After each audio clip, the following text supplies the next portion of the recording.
여기 한 일본 여고생이 한국은 우리 언니를 망친 악독한 나라라고 하면서 울부짖고 있습니다. 이 여고생은 학교에서 가게 된 수학여행 때문에 한국에 억지로 왔다가 서울대학교 학생들의 충격적인 대화를 듣고 다시 일본으로 돌아갈 수 없는 신세가 되어버렸다고 합니다. 도대체 이 여고생에게 무슨 일이 있었던 걸까요? 바로 사연 들어보겠습니다. 안녕하세요. 저는 일본 고등학생 아카리입니다. 저는 한국의 서울대학교에 합격해 출국날을 앞두고 있어요. 모두가 도쿄대학교를 목표로 공부할 때 저는 한국의 대학교를 가기 위해서 2배나 더 되는 양을 공부해야 했습니다. 한국어뿐만 아니라 도쿄대학교보다도 제가 우수한 학생이 맞는지 여러 방면을 평가하는 방식으로 합격 여부가 결정되었거든요. 매일 밤 잠을 줄여가며 한국대학 진학을 준비하는 저를 보면서 어떤 친구들은 제게 너같이 좋은 성적대인 애가 왜 굳이 고생을 해서 한국대학을 준비하냐고 묻기도 했습니다. 맞는 말이었어요. 저는 전교에서 손꼽히는 우등생이었고 지원서를 넣기만 하면 도쿄대학교에 붙을 확률이 굉장히 높았거든요. 하지만 저는 아랑곳하지 않고 한국대학에 가기 위해 피나는 노력을 했고 합격증을 받아냈습니다. 이쯤 되면 다들 제가 왜 그렇게 한국대학 진학에 목숨을 걸었던 것인지 궁금하실 것 같아요. 지금부터 그 이야기를 들려드릴게요. 저희 가족은 부모님과 언니 사쿠라 그리고 저 이렇게 4명입니다. 저희 집은 늘 책으로 가득했습니다. 부모님 2분 모두 대학 교수이시거든요. 아버지는 물리학과, 어머니는 문학과 교수십니다. 어릴 때부터 저희 자매는 공부의 중요성을 귀에 딱지가 않도록 들었죠. 공부가 너희의 미래야라는 말씀을 아침 인사처럼 들었습니다. 또한 우리 집의 자랑은 단연 언니 사쿠라였습니다. 언니는 늘 반에서 1등을 놓치지 않았고 결국 일본 최고의 대학인 도쿄대학교 경영학과에 입학했습니다. 부모님의 얼굴에 웃음꽃이 피던 그날을 저는 잊을 수 없습니다. 물론 저도 언니를 따라 열심히 공부했습니다. 하지만 언니만큼은 아니었죠. 그래도 부모님은 저를 자랑스러워하셨습니다. 우리 아카리도 언니처럼 될 거야 라고 항상 말씀하셨거든요. 그 말에 부담감도 있었지만 한편으론 뿌듯하기도 했습니다. 저희 가족의 일상은 꽤 단조로웠습니다. 아침에 일어나 같이 식사를 하고 각자의 일터와 학교로 갑니다. 저녁에 다시 모여 식사를 하며 그날 있었던 일들을 이야기하죠. 주말이면 함께 박물관이나 도서관에 가기도 했습니다. 조용하지만 행복한 나날이었습니다. 그런데 어느 날 우리 가족의 평화로운 일상이 깨져버렸습니다. 언니가 한국으로 단기 교환학생을 가게 된 거예요. 처음에는 별 문제가 없을 거라고 생각했습니다. 한 달 정도면 금방 돌아올 테니까요. 하지만 현실은 달랐습니다. 언니는 예정보다 한 달이나 늦게 돌아왔어요. 그것도 모자라 갑자기 폭탄 선언을 하더라고요. 한국으로 대학을 옮기고 싶다는 겁니다. 저는 그 말을 듣는 순간 귀를 의심했어요. 우리 집의 자랑이자 부모님의 기대를 한몸에 받던 언니가 어떻게 그런 결정을 할 수 있을까요? 심지어 부모님의 반응은 더 심각했습니다. 2분 다 교수이시다 보니 교육에 대한 기대가 남달랐거든요. 게다가 아버지께서 가장 싫어하는 나라는 바로 한국이었습니다. 부끄럽지만 우리 아빠는 가끔 한국 방송에도 출연한 분이거든요. 안 좋은 쪽으로요. 한국인들이 입을 모아 욕을 하고 일본 안에서도 욕을 하는 혐한 우익입니다. 검색하면 항상 댓글이 우르르 달리는 그런 분이죠. 그런데 언니가 한국대학으로 가고 싶다니 당연히 반대가 심할 수밖에 없잖아요. 부모님은 언니의 일방적인 결정에 크게 실망하셨죠. 집안 분위기는 순식간에 냉랭해졌습니다. 매일 밤 언니와 부모님의 다툼 소리가 들렸고 식사 시간은 무거운 침묵 속에서 흘러갔어요. 저는 이 상황이 너무 힘들었습니다. 왜 언니가 갑자기 이런 결정을 했는지 이해할 수 없었거든요. 그러던 어느 날 우연히 언니의 인스타그램을 보다가 충격적인 사실을 알게 됐어요. 언니에게 한국인 남자친구가 생긴 겁니다. 그 순간 모든 게 이해가 됐어요. 남자 하나 때문에 언니가 가족을 버리려고 한다는 생각이 들었죠. 배신감이 컸습니다. 언니는 항상 제 롤모델이었는데 이렇게 가족을 등지다니요. 저는 언니가 너무 실망스러웠습니다. 이런 가족 문제와 더불어 제 개인적인 고민도 있었어요. 중학교 때부터 사귀던 남자친구와 헤어지게 됐거든요. 그 이유는 제가 마음을 잘 표현하지 않는다고 했습니다. 솔직히 말하면 집안 문제 때문에 너무 힘들어서 남자친구에게 그런 모습을 보이고 싶지 않았던 겁니다. 제가 겪고 있는 일과 고민들을 계속 이야기하다 보면 남자친구도 덩달아 걱정거리가 늘 것 같았거든요. 하지만 결국 제 마음을 이해하지 못한 남자친구는 저를 떠나갔어요. 그때 저는 모든 게 언니 때문이라고 생각했습니다. 언니만 없었다면 집안이 이렇게 되지 않았을 거고 저도 남자친구에게 솔직해질 수 있었을 텐데 말이에요. 언니도 남자친구도 한 번에 사라져버리고 저는 점점 생기를 잃어갔습니다. 이렇게 우리 가족은 서서히 무너져갔습니다. 부모님은 점점 더 저의 성적에 집착하셨고 일상을 통제하려 하셨죠. 아마도 언니에 대한 실망감을 저에게 만회하고 싶으셨나 봐요. 하지만 그럴수록 저는 더 큰 압박감을 느꼈습니다. 매일 밤 베개를 붙잡고 울면서 생각했어요. 왜 언니는 우리를 버리고 한국으로 가려고 할까? 왜 하필 한국이지? 한국이 뭐가 그렇게 좋다고 우리 가족을 이렇게 만드는 걸까? 이런 생각들이 제 마음을 점점 더 무겁게 만들었습니다. 그렇게 아침에 일어나면 가장 먼저 드는 생각이 오늘도 견뎌내야 해였어요. 식탁에 앉으면 무거운 침묵이 우리를 감쌌습니다. 부모님은 말없이 신문을 보시거나 서류를 확인하셨고 저는 밥을 먹는 둥 마는 둥 했죠. 그러다 문득 아버지께서 입을 여셨습니다. 아카리, 이번 중간고사 목표는 반에서 3등 안에 들어야 해, 알겠지? 저는 고개를 끄덕였지만 속으로는 한숨을 쉬었습니다. 언니가 떠난 후 부모님의 기대와 압박은 온전히 제게로 쏠렸거든요. 그렇게 혼자 힘든 나날을 보내니 학교에 가는 길도 즐겁지 않았어요. 성적이 잘 나오지 않을까봐 걱정하기 바빴습니다. 조금 있으면 수학여행을 가는 시기가 다가와서 다음 날이면 수학여행지가 어딘지 알 수 있다는 소문에 친구들은 여전히 수학여행 이야기로 들떠 있었지만 저는 그저 그들의 대화를 멍하니 듣고만 있었습니다. 아카리, 너도 기대되지 않아?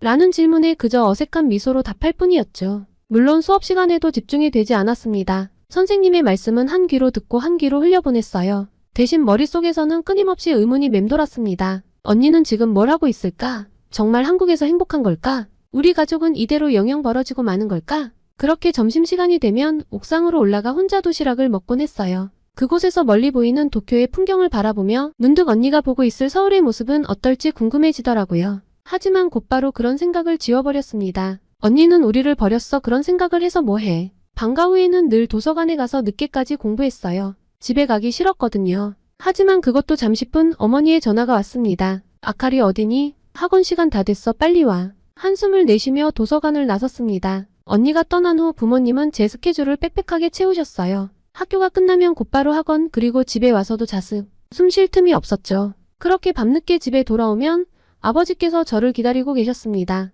오늘은 뭘 배웠니? 시험 준비는 잘 되고 있고. 매일 같은 질문이었지만 매번 긴장됐어요. 제 대답에 따라 아버지의 표정이 달라졌거든요. 만족스러운 대답을 하면 고개를 끄덕이셨지만 그렇지 않으면 아카리, 너는 언니만큼 똑똑히 노력만 하면 돼, 알겠지? 이 말은 칭찬 같지만 사실 무거운 짐을 지우는 말이었어요. 똑똑하다는 말이 더 잘해야 한다는 뜻으로 들렸거든요. 또한 주말이 되면 더 힘들었습니다. 전에는 가족과 함께 시간을 보내던 날이었는데 이제는 그저 공부하는 날이 되어버렸으니까요. 어머니께서는 매시간 제 공부 진도를 체크하셨어요. 아카리, 수학 문제집은 다 풀었니? 영어 단어는 외웠고? 쉴 새 없이 이어지는 질문에 저는 점점 지쳐갔습니다. 가끔 부모님께서 아카리야, 산책 갈래?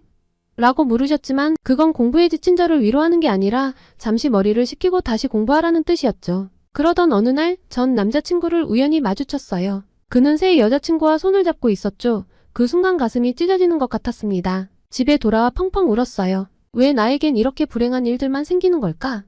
라는 생각이 들었죠. 울음을 그치고 나서 문득 깨달았습니다. 제가 얼마나 외로웠는지를요. 언니가 떠나고 남자친구와 헤어지고 부모님과의 대화는 오직 공부와 성적에 관한 것뿐. 저는 점점 더 고립되어 갔던 거예요. 수학여행 발표가 있던 그날 저는 평소와 다름없이 무거운 발걸음으로 학교에 갔습니다. 아침부터 부모님과 성적에 대해 이야기를 나눴던 터라 기분이 좋지 않았거든요. 교실에 들어서자 친구들이 흥분된 목소리로 떠들고 있었습니다. 야, 들었어? 이번 수학여행 장소 오늘 발표한대. 어디로 갈까? 나는 오키나와였으면 좋겠다. 아니야, 홋카이도가 좋을 것 같아. 친구들의 대화를 들으며 저도 모르게 한숨이 나왔어요. 솔직히 저는 수학여행에 큰 관심이 없었습니다. 그저 공부에서 벗어날 수 있는 시간이라고만 생각했죠. 그때 담임 선생님이 교실에 들어오셨어요. 모두가 조용해진 가운데 선생님이 입을 여셨습니다. 자, 여러분 기다리던 수학여행 장소를 발표하겠습니다. 이번 우리 학교 3학년 수학여행은 한국 서울입니다. 순간 교실이 떠나갈 듯한 함성으로 가득 찼어요.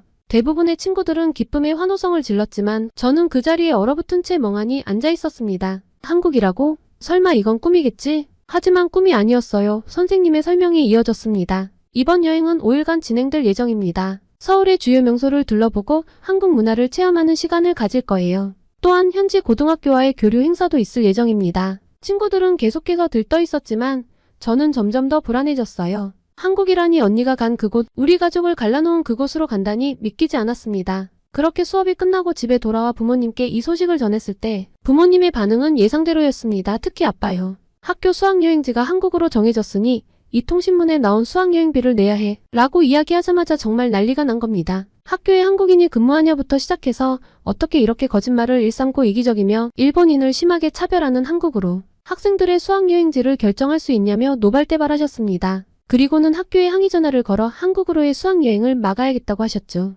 세상에나 학교에 그런 민폐를 끼치면 저는 어떻게 얼굴을 들고 학교를 다닐까요? 학교에서 결정된 일인데 어떻게 변경을 하겠냐 일정도 다 나왔다는 제 항변에 그럼 위험한 한국으로 너를 보낼 수 없으니 너라도 수학여행을 빠지라고 하더라고요. 한국인이 일본인에게 테러를 하면 어떻게 하냐며 절대로 내가 한국을 가는 건 허락을 못한다고요. 하루를 꼬박 걸려 부모님을 설득했습니다. 학교에서 정해진 것이고 원래 우리 자매 학교가 한국의 학교이고 또 선생님들 인솔에서 벗어나지 않고 다녀오겠다고요. 그리고 아주 솔직히 언니가 보고 싶다고 했습니다. 언니가 있는 한국이 궁금하기도 하다고요. 말을 하는데 절로 눈물이 나더라고요. 결국 제 눈물에 아버지께서는 항의전하니 뭐니 생각만 해도 부끄러운 행동은 하지 않으시겠다고 하셨어요. 그날 밤 저는 오랜만에 언니에게 메시지를 보냈어요. 언니, 나 이번에 수학여행으로 서울에 가게 됐어. 언니가 있는 그곳. 잠시 후 언니의 답장이 왔습니다. 정말? 다행이다. 아카리야, 서울은 정말 멋진 곳이야. 내가 좋아할 거야. 언니의 메시지를 보며 저는 복잡한 감정에 휩싸였어요.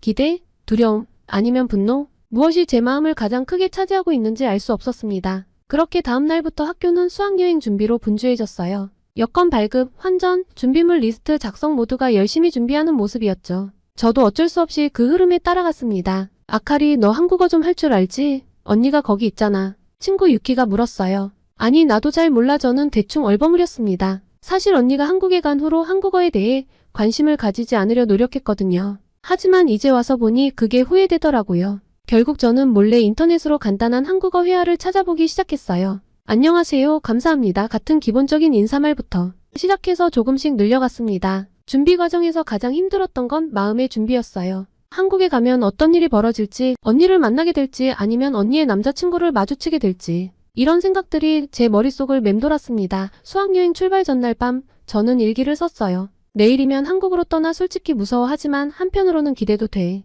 이번 여행이 끝나면 나는 어떻게 변해 있을까? 언니를 이해할 수 있게 될까? 아니면 더 미워하게 될까? 모르겠어. 그저 이번 여행이 무사히 끝나기만을 바랄 뿐이야. 저는 긴장되는 마음으로 잠을 청했습니다. 다음 날이면 언니가 있는 한국에 가게 된다는 사실이 믿기지 않았습니다. 걱정이 무색하게도 다음 날이 되었고 저는 한국행 비행기를 타야 했습니다. 그렇게 비행기가 인천국제공항에 착륙했을 때 제 심장은 마구 뛰고 있었어요. 창밖으로 보이는 한국의 모습은 생각보다 일본과 비슷해 보였지만 동시에 뭔가 다른 느낌이 들었습니다. 자, 여러분 이제 한국에 도착했어요. 짐을 챙기고 천천히 내립시다. 인솔 선생님의 목소리가 들렸어요. 비행기에서 내리자마자 느낀 건 공기였어요. 뭔가 다른 냄새, 다른 습도. 정말 다른 나라에 왔구나 하는 생각이 들었습니다. 입국 심사를 기다리는 동안 저는 주변을 둘러보았어요. 인천공항은 제가 상상했던 것보다 훨씬 크고 현대적이었습니다. 일본의 나리타 공항과는 또 다른 분위기였어요. 와, 여기 엄청 크다. 친구 유키가 감탄사를 내뱉었어요. 그러게 생각보다 되게 멋있어. 저도 모르게 동의하고 있는 제 모습을 발견했습니다. 입국 심사를 마치고 짐을 찾은 후 우리는 공항 밖으로 나왔어요. 그 순간 서울의 공기가 제 얼굴을 스쳤습니다. 뭔가 새롭고 신선한 느낌이었어요. 여러분, 이제 지하철을 타고 숙소로 이동할 거예요. 모두 짐 잘 챙기고 따라오세요. 선생님의 안내를 따라 우리는 공항철도역으로 향했습니다. 지하철역에 도착해서 저는 또 한 번 놀랐어요. 일본의 지하철역과는 또 다른 모습이었거든요. 깔끔하고 현대적인 디자인, 그리고 곳곳에 있는 디지털 안내판들. 아카리 봐봐. 저기 로봇이 있어. 유키가 제 팔을 잡아당겼어요. 정말이었어요. 역 한쪽에는 안내 로봇이 서 있었고 사람들의 질문에 대답하고 있었습니다. 대단하다. 저도 모르게 감탄사가 나왔어요. 지하철을 타고 이동하는 동안 저는 창밖으로 보이는 서울의 모습을 유심히 관찰했습니다. 높은 빌딩들, 번화한 거리, 그리고 곳곳에 보이는 한글 간판들. 모든 게 새롭고 신기했어요. 문득 언니의 말이 떠올랐습니다. 서울은 정말 멋진 곳이야. 그 말을 들었을 때는 반감이 들었는데 지금은 조금 이해가 가는 것 같았어요. 지하철에서 내려 숙소로 향하는 길, 저는 문득 제 마음의 변화를 느꼈습니다. 아침에 비행기를 탔을 때의 불안감과 거부감이 조금씩 사라지고 있었어요. 대신 호기심과 기대감이 조금씩 자리 잡고 있었죠. 숙소에 도착해서 짐을 풀면서 저는 창밖으로 보이는 서울의 야경을 바라보았어요. 반짝이는 불빛들이 마치 별처럼 빛나고 있었습니다. 아카리, 너도 느껴? 뭔가 다른 것 같아. 룸메이트인 유키가 물었어요. 응, 그러게 생각보다 훨씬 멋있어. 제가 대답했습니다. 그렇게 다음날이 되었고 피곤해서 늦게 일어날까봐 걱정했는데 잠자리가 낯설어서인지 저는 저절로 눈이 떠졌어요. 침대에서 나와 아침 일찍 일어나 창밖을 내다보니 서울의 아침 풍경이 펼쳐져 있었어요. 어제와는 또 다른 모습의 서울이 제 눈앞에 있었죠. 오늘의 일정은 경복궁 관람과 한복 체험이라고 했어요. 솔직히 말하면 처음에는 그다지 기대되지 않았어요. 그냥 오래된 건물 구경하는 거 아닐까 하는 생각이 들었거든요. 일찍이 아침 식사를 마치고 우리는 경복궁으로 향했습니다. 버스에서 내려 경복궁 정문인 광화문에 도착했을 때 저는 그 웅장함에 압도되었어요. 와, 생각보다 엄청 크다. 저도 모르게 감탄사가 나왔습니다. 우리는 가이드 선생님의 안내를 받으며 경복궁 안으로 들어갔어요. 가이드 선생님의 설명을 들으면서 저는 점점 더 흥미를 느끼기 시작했습니다. 경복궁은 조선 왕조의 법궁으로 1395년에 처음 지어졌어요. 하지만 임진왜란 때 불타 없어졌다가 1867년에 다시 지어졌죠. 그 말을 듣는 순간 저는 뭔가 불편한 감정을 느꼈어요. 임진왜란 그러고 보니 우리나라가 이 나라를 침략했었지. 그동안 교과서에서만 보았던 역사가 갑자기 현실감 있게 다가왔어요. 경복궁을 둘러보면서 저는 점점 더 한국의 역사와 문화에 매료되기 시작했습니다. 웅장한 건축물들, 아름다운 단청, 그리고 곳곳에 숨어있는 작은 디테일들. 모든 것이 새롭고 흥미로웠어요. 아카리 저기 봐. 저걸 뭐라고 하지? 유키가 물었어요. 처마? 라고 하나? 제가 대답했습니다. 맞아요, 처마라고 해요. 지붕의 끝부분을 말하죠. 가이드 선생님이 설명해 주셨어요. 그렇게 경복궁 관람을 마치고 우리는 한복 체험을 하러 갔어요. 처음에는 조금 어색했지만 한복을 입고 보니 정말 아름다웠어요. 거울 앞에 선지의 모습을 보고 저도 놀랐습니다. 아카리, 너 정말 예뻐.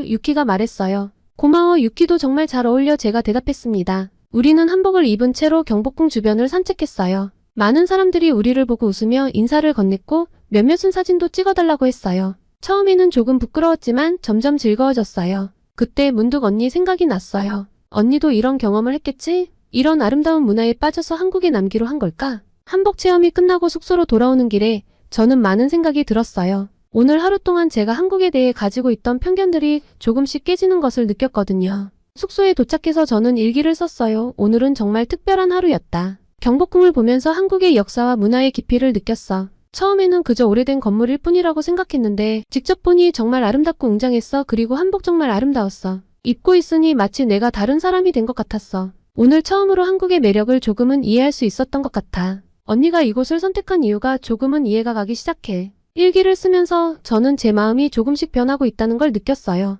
한국에 대한 거부감은 점점 줄어들고 대신 호기심과 흥미가 커지고 있었죠. 그렇게 다음 날이 되었습니다. 선생님께서는 오전에 남산 서울타워를 방문한 후 오후에는 다시 자유시간을 주신다고 하셨어요. 아침부터 뭔가 특별한 일이 일어날 것 같은 예감이 들었습니다. 친구들과 남산 서울타워에 올라가니 서울 전체가 한눈에 들어왔어요. 높은 빌딩들, 한강 그리고 멀리 보이는 산들. 서울의 모습이 정말 아름다웠습니다. 아카리 저기 봐. 저게 우리가 묵은 호텔이야.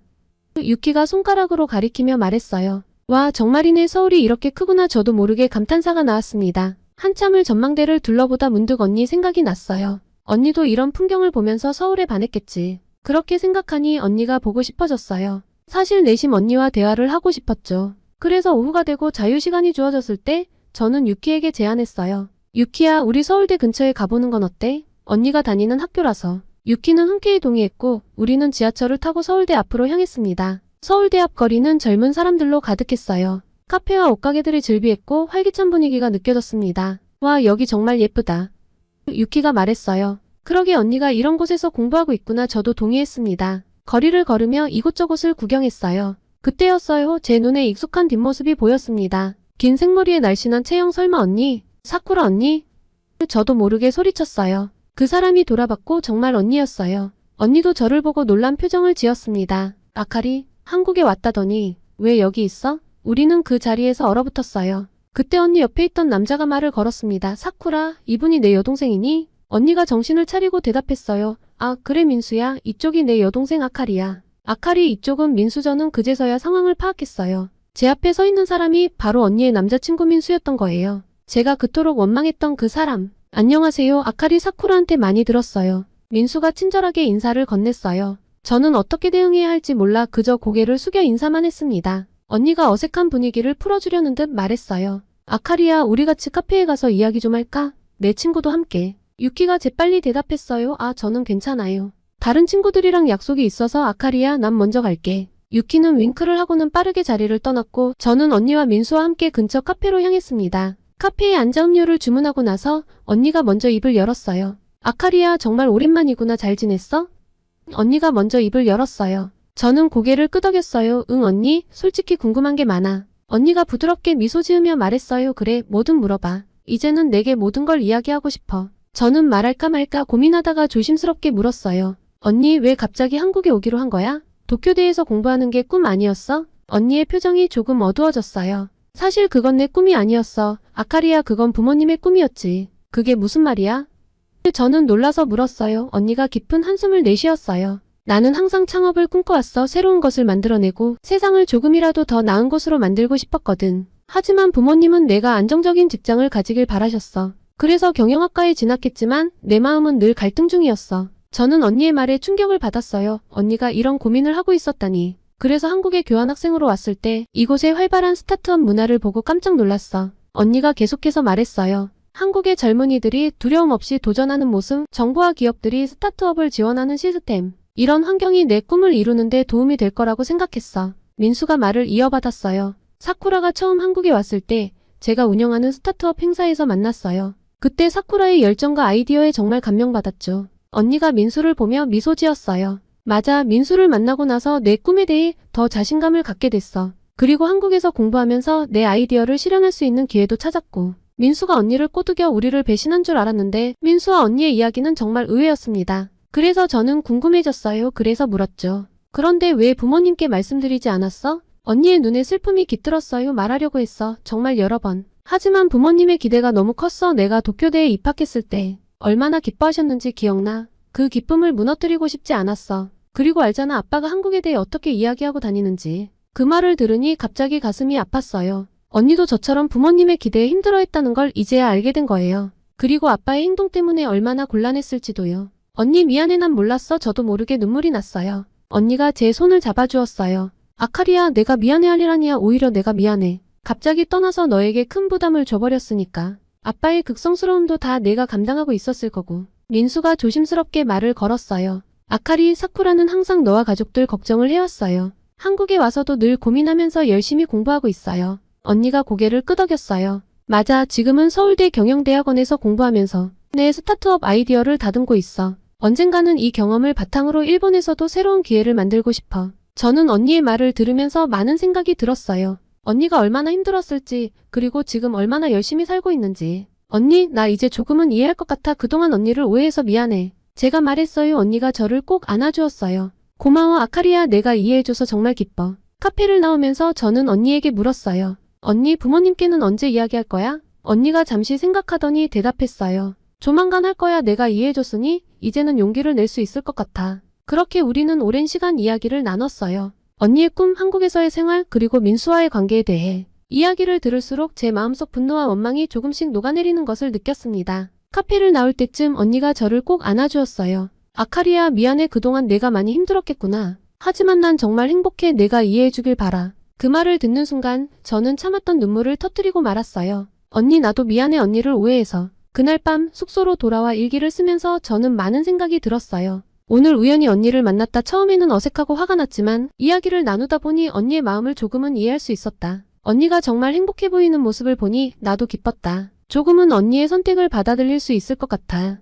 잠들기 전 저는 부모님께 메시지를 보냈어요. 엄마, 아빠, 오늘 언니를 만났어요. 언니가 정말 행복해 보이더라고요. 우리도 언니의 선택을 이해하고 응원해주는 게 어떨까요? 언니와 민수를 만난 후 저는 많은 생각에 잠겼어요. 언니는 한국 대학생들이 얼마나 우수한지 알려주고 싶다고 배울 점이 있을 것이라면서 언니의 대학생 친구들이 모이는 모임에 오지 않겠냐고 했습니다. 언니가 꼭 와줬으면 좋겠다고 해서 저는 조금 망설이다가 참석하기로 했습니다. 모임 장소는 대학교 근처의 조용한 카페였어요. 들어가 보니 언니와 민수, 그리고 몇 명의 한국 대학생들이 이미 와 있었습니다. 아카리야, 와줘서 고마워. 언니가 반갑게 맞아주었어요. 그리고 민수가 저를 소개했어요. 여러분, 이쪽이 사쿠라의 여동생 아카리예요. 일본에서 수학여행으로 왔대요. 한국 학생들이 모두 밝은 미소로 저를 맞아주었어요. 그중 한 명인 지수라는 여학생이 말을 걸었습니다. 아카리야, 반가워. 일본 학생들의 생활이 궁금한데 좀 물어봐도 될까? 저는 긴장된 마음으로 대답했어요. 네, 물론이죠. 한국 대학생 언니 오빠들은 저를 원래 알던 사람처럼 편안하게 대해주었습니다. 낯가림이 거의 없고 정말 활달해서 자리에 있을수록 제 마음도 편해졌어요. 그렇게 대화가 진행되면서 저는 한국 대학생들의 이야기에 점점 더 빠져들었습니다. 그들은 자신의 꿈에 대해 열정적으로 이야기했고 그 꿈을 이루기 위해 구체적인 계획을 세우고 실천하고 있었거든요. 그때 지수가 자신의 경험을 나눴어요. 저는 환경 문제에 관심이 많아서 친구들과 함께 캠퍼스 내 플라스틱 사용을 줄이기 위한 캠페인을 시작했어요. 처음에는 작은 움직임이었지만 지금은 학교 정책에도 영향을 미치고 있죠. 재민이 덧붙였어요. 맞아요. 저도 IT 창업에 관심이 있어서 방학 때마다 관련 인턴십을 하고 있어요. 이론만으로는 부족하다고 생각해서 실제 경험을 쌓고 있죠. 이런 이야기들을 들으면서 저는 깜짝 놀랐어요. 일본에서는 대부분의 학생들이 정해진 길을 따라가는 경향이 있었는데 이 친구들은 자신만의 길을 적극적으로 개척하고 있었거든요. 와, 정말 대단해요. 여러분은 어떻게 그렇게 능동적으로 행동할 수 있는 거예요? 저도 모르게 감탄의 말이 나왔어요. 민수가 미소 지으며 대답했어요. 처음부터 쉽진 않았어요. 하지만 우리는 서로를 지지하고 격려하면서 용기를 얻었죠. 실패해도 괜찮다는 마인드로 계속 도전하다 보니 조금씩 변화가 생기더라고요. 언니가 말을 이어받았어요. 아카리, 나도 처음에는 두려웠어. 하지만 이 친구들을 보면서 나도 할 수 있다는 자신감을 얻었어. 그래서 한국에서 새로운 도전을 시작할 수 있었지. 저는 그들의 이야기를 들으면서 제 자신을 돌아보게 되었어요. 지금까지 저는 주어진 길만 따라갔을 뿐 제 꿈을 위해 적극적으로 행동한 적이 없었거든요. 저는 솔직히 부끄러워요. 여러분처럼 꿈을 위해 노력한 적이 없었던 것 같아요. 제 목소리가 조금 떨렸어요. 지수가 따뜻하게 말해주었어요. 아카리야, 괜찮아. 우리도 처음부터 이랬던 건 아니야. 중요한 건 지금부터라도 내가 원하는 걸 찾아 노력하는 거야. 그 순간 저는 뭔가 가슴속에서 울컥하는 것을 느꼈어요. 이들의 열정과 노력하는 모습이 저에게 큰 자극이 되었거든요. 정말 감사해요. 여러분, 저도 이제 제 꿈을 찾아 노력해보고 싶어요. 제 말에 모두가 따뜻한 미소로 응원해 주었어요. 모임이 끝나갈 무렵 저는 이 경험이 제 인생의 전환점이 될 거라는 걸 확신했어요. 한국 대학생들의 능동적이고 열정적인 모습은 제게 큰 영감이 되었고 제 안에 작은 변화의 씨앗을 심어주었습니다. 숙소로 돌아가는 길에 저는 언니에게 말했어요. 언니, 오늘 정말 많은 걸 배웠어. 한국 친구들이 자신의 꿈을 위해 그렇게 열심히 노력하는 모습에 정말 감동받았거든. 나도 이제 변화해야겠어. 그때 언니가 저를 꼭 안아주었어요. 아카리야, 넌 할 수 있어. 그날 밤 일기를 쓰면서 저는 제 마음의 변화를 정리해봤어요. 오늘은 정말 특별한 날이었다. 한국 대학생들의 열정과 노력하는 모습에 큰 감동을 받았다. 그들은 단순히 꿈을 꾸는 것에 그치지 않고 그 꿈을 위해 구체적으로 행동하고 있었다. 이제 나도 더 이상 수동적인 삶을 살고 싶지 않다. 내 꿈이 무엇인지 찾고 그 꿈을 향해 한 걸음씩 나아가고 싶다. 오늘의 이 느낌을 잊지 말자. 이제 나의 새로운 도전이 시작된다. 그렇게 설레는 마음을 뒤로 하고 침대에 누웠습니다. 내일 일본에 돌아가려면 자야 했거든요. 그렇게 잠들기 전 저는 결심했어요. 일본에 돌아가면 부모님과 진지하게 대화를 나눠야겠다고요. 제 진짜 꿈이 무엇인지, 그리고 그 꿈을 위해 어떤 노력을 해야 할지에 대해서요. 한국 친구들처럼 저도 이제 제 인생의 주인공이 되어 능동적으로 살아가고 싶었습니다. 그렇게 다음날이 되었고 저는 짐을 싸서 인천국제공항으로 향했습니다. 한국에 대한 편견이 무너진 채로 보는 인천공항은 감회가 남달랐어요. 일본과는 비교가 되지 않을 정도로 효율적인 입출국 시스템과 넓고 너무 많은 서비스들을 파악하기 어려운 관광객들을 위해 영어와 일본어, 중국어로 번역된 키오스크를 쉽게 사용할 수 있었습니다. 반에서 한 명이 늦게 일어나 공항에 뒤늦게 도착했는데 위치를 찾지 못하다가 키오스크에 있는 간편 티켓 발권과 위치 찾기 서비스를 통해 제 시간에 비행기를 탈 수 있었던 일도 일어났죠. 그렇게 우여곡절 끝에 비행기가 나리타 공항에 착륙했을 때 저는 묘한 기분이 들었어요. 집으로 돌아온다는 안도감과 동시에 한국에서의 시간이 끝났다는 아쉬움이 교차했습니다. 공항에는 부모님이 저를 기다리고 계셨어요. 부모님을 보는 순간 갑자기 눈물이 났어요. 아카리, 잘 다녀왔니? 어머니가 저를 꼭 안아주셨어요. 집으로 가는 차 안에서 저는 한국에서의 경험을 부모님께 열정적으로 이야기하기 시작했죠. 느낀 게 너무 많아서 이야기하지 않을 수 없겠더라고요. 엄마, 아빠, 저도 처음엔 한국이 싫었어요. 그런데 가보니 정말 좋더라고요. 서울은 정말 현대적이고 활기찬 도시예요. 지하철도 편리하고 음식도 맛있고 그리고 아무도 제게 일본인이라고 손가락질하거나 욕하지 않았어요. 부모님은 의외로 제 이야기를 관심 있게 들어주셨어요. 그래서 저는 계속해서 말했죠. 그리고 언니를 만났어요. 언니가 서울대학교에서 공부하는 모습을 봤는데 정말 행복해 보이더라고요. 언니의 꿈이 무엇인지 알게 되었어요. 아버지가 물으셨어요. 사쿠라의 꿈이 뭐라고 하던? 언니는 창업을 꿈꾸고 있어요. 새로운 것을 만들어 세상을 조금이라도 더 나은 곳으로 만들고 싶대요. 한국의 활발한 스타트업 문화가 언니의 꿈을 이루는 데 도움이 된다고 해요. 어머니의 표정이 조금 변했어요. 그렇구나. 사쿠라가 그런 생각을 하고 있었다니. 저는 계속해서 말했어요. 그리고 언니의 남자친구 민수 오빠도 만났어요. 처음에는 저도 오빠를 오해했는데 알고 보니 정말 좋은 사람이더라고요. 오빠는 언니의 꿈을 응원하고 지지해주고 있어요. 부모님은 잠시 말없이 서로를 바라보셨어요. 그때 아버지가 말씀하셨죠. 우리가 사쿠라를 너무 몰아붙인 걸까? 아버지의 말씀에 저는 고민하다가 용기를 내어 말했어요. 엄마, 아빠, 사실 언니도 많이 힘들어했대요. 부모님의 기대에 부응하지 못할까봐 걱정도 많이 했고요. 아빠가 한국에 대해 말하고 다니는 것을 아니까 그 점도 괴로워했고요. 하지만 언니는 지금 자신의 길을 찾아가는 중이에요. 그리고 그 모습이 정말 행복해 보였어요. 꿈을 이룰 수 있는 곳인데 어느 나라인 게 무슨 상관이겠어요? 순간 어머니의 눈에 눈물이 고였어요. 우리가 너무 우리의 꿈만 강요했구나. 그래요, 엄마. 하지만 지금이라도 언니를 이해해 주시면 돼요. 언니는 여전히 부모님을 사랑하고 존경해요. 그리고 꼭 돌아오겠대요. 자신의 꿈을 이루고 나서. 그렇게 제 이야기를 끝내자 잠시 침묵이 이어졌지만 아버지가 말씀하셨어요. 고맙다 아카리야. 내 말을 들으니 우리가 얼마나 편협했는지 깨닫게 되는구나. 사쿠라에게 연락해서 우리의 마음을 전해야겠다. 그 말씀을 듣고 저는 안도의 한숨을 쉬었어요. 드디어 우리 가족이 서로를 이해하기 시작한 것 같았거든요.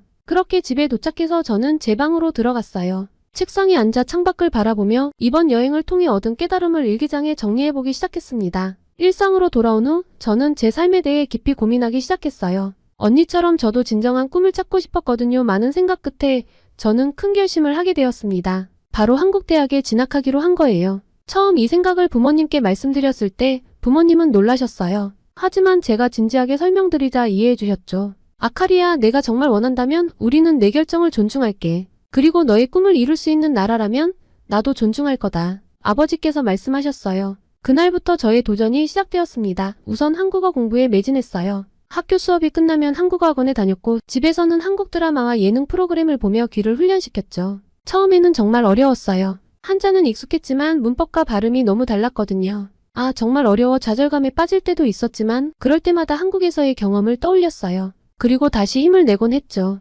한국어 공부와 함께 한국대학 입시 준비도 시작했어요. 한국의 대학 입학 시스템을 이해하는 것부터가 쉽지 않았어요. 수능, 수시, 정시 모든 게 낯설었죠. 하지만 포기하지 않았어요. 인터넷으로 정보를 찾아보고 한국에 있는 언니에게 조언을 구하기도 했어요. 아카리야, 힘들 때는 언제든 연락해. 언니가 도와줄게. 언니의 응원에 큰 힘을 얻었어요. 학업에 집중하다 보니 친구들과 어울릴 시간이 줄어들었어요. 가끔은 외로움을 느끼기도 했죠. 하지만 제 꿈을 위해 이 정도 희생은 감수할 수 있다고 생각했어요. 시간이 지나면서 조금씩 성과가 나타나기 시작했어요. 한국어 능력 시험에서 좋은 성적을 받았고 한국대학의 외국인 전형에 대해서도 잘 알게 되었죠. 준비 과정에서 가장 어려웠던 건 자기소개서 작성이었어요. 한국어로 제 생각과 꿈을 표현하는 게 쉽지 않았거든요. 밤새워 글을 쓰고 고치기를 반복했어요. 아카리, 이제 내 한국어 실력이 나보다 나은 것 같아. 언니가 농담 삼아 한 말에 저도 모르게 웃음이 났어요. 드디어 원서 접수의 날이 다가왔어요. 떨리는 마음으로 지원서를 제출했죠. 이제 결과만 기다리면 돼요. 합격하면 좋겠지만